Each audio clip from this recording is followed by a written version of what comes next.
Abi ağacın şu gövdesinde çıkan şeyleri budamamız lazım. Biz budamazsak bunlar başını alır gider. Tamam mı abi? Ağacın üst formu bozulur.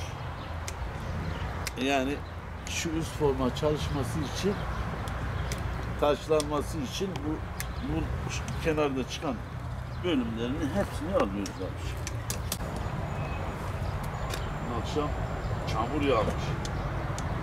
Çamur yağdığı için bitki tozlandı. Şu anda toz var.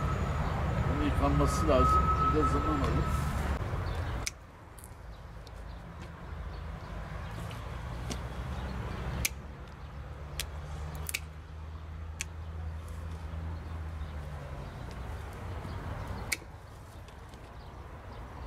Süs eriği. Yani gövde dallarını aldı. Şimdi taca çalışacak halinde. Zaten hadi çiçeğini de açtı, yaprağı düştü. Bak mesela şurada leylak olur. Aşılı leylak. Şunu budamışız zaten. Gereken budamayı yapmışız. Bundan sonra çiçeklenme dönemine gireceğim. Yalnız şu geçen seneden kalma salkım kurumlarını alıyoruz. Evet.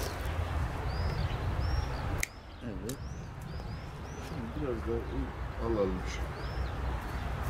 Evet.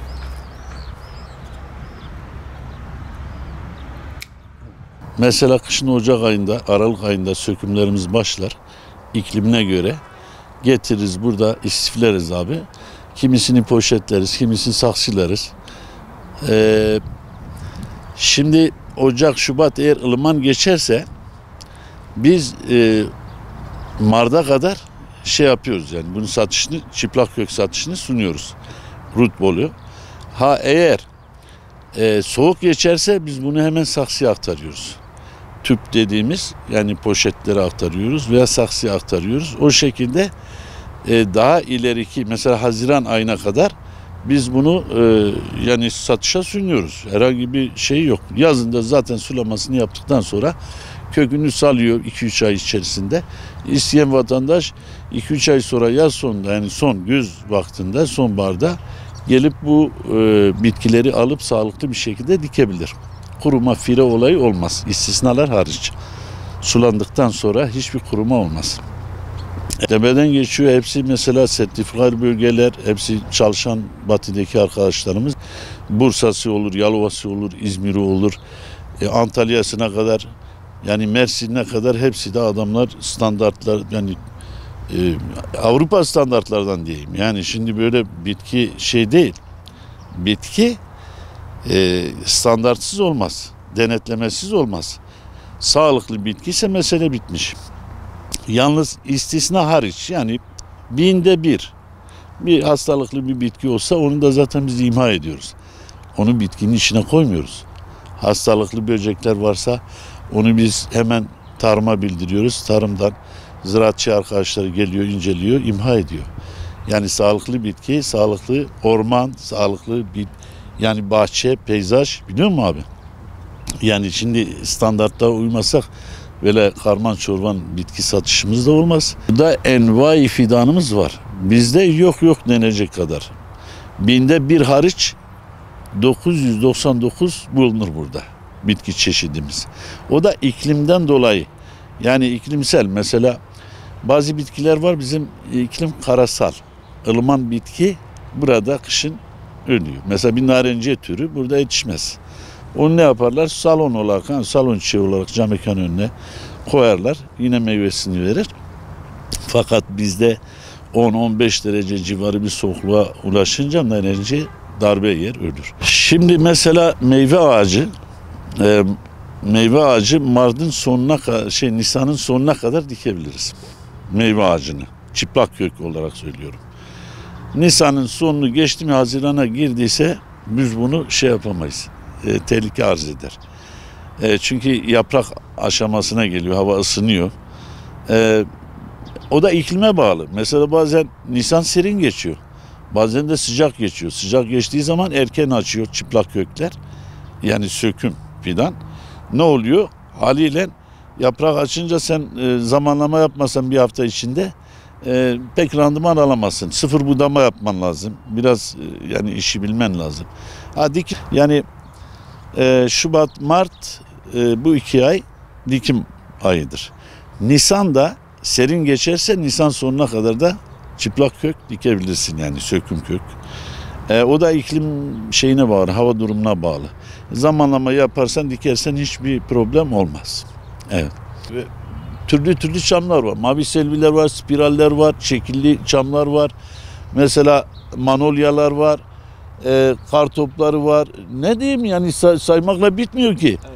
Yani alev var, defne var, ne bileyim, yani var da var, limon, yani bütün çamların kanofera tip hepsi burada var. Şimdi biz bitkiyi mesela sınıflandırıyoruz. Mesela çalı türleri var, ağaç türleri var, kanofera türleri, yani çam türleri var. Yani çeşitlidir. Hepsi de yani dikim usullerine uyulursa hepsini de dikebilirsin. Her mevsim dikebilirsin bizde. Yani aşırı donlar hariç, aşırı donlar mesela Sibirya soğuğu dediğimiz hariç ve işte kar mesela eğer uyumluysa, kar bir 10 santimse onu her zaman ağacı sen dikebilirsin.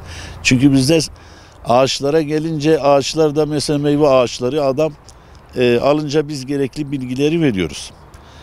Yani ne şekilde dikilir, aşısı ne şekil olmalı, ne şekil, hangi yöne bakmalı, hangi ağacın hangi tarafı sevdiğini, mesela bir kirazın çok su istediğini, bir armudun şey olduğunu, yani daha susuzluğa mukavemetli olduğunu hepsini anlatıyoruz yani müşteriye.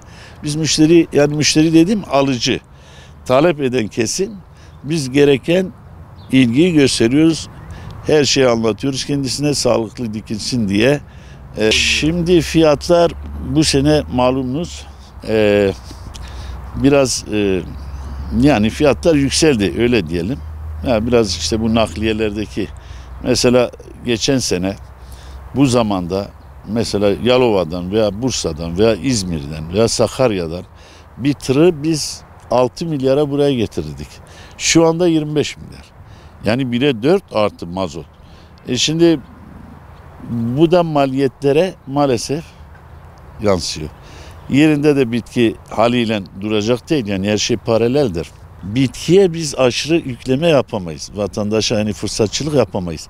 Bir bitki şu anda mesela bizim geçen sene elimizde kalan bitki aynı geçen sene fiyatına veriyoruz. Hatta daha altında veriyoruz.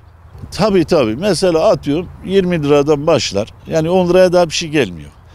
Eskiden var, yani yine ufak tefek şeyler var 10 lira, ama 10 liraya daha bir şey gelmediğinden yani 20 liradan 15 lira, 20 liradan başlar. Yani ağaca göre yani 5.000'e kadar süs ağacı gidiyor mesela.